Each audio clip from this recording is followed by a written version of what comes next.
मित्रांनो बघा, आपल्याला आवडं मासं मिळाला. 3 बारीक बारीक चिलाप्या मिळाल्या आणि बाकीचं मळे मासा.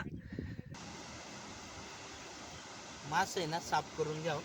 आपण इथं नदीवरच रेसिपी बनवणार आहे.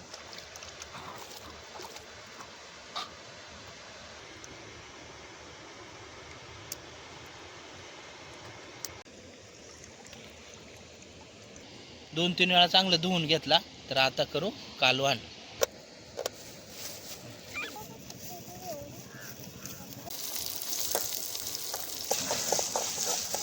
मसाले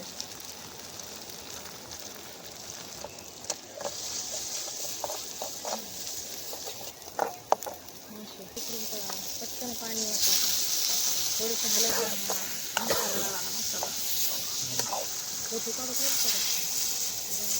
कोडेसला आपले चांगले उकळे आले बरं का.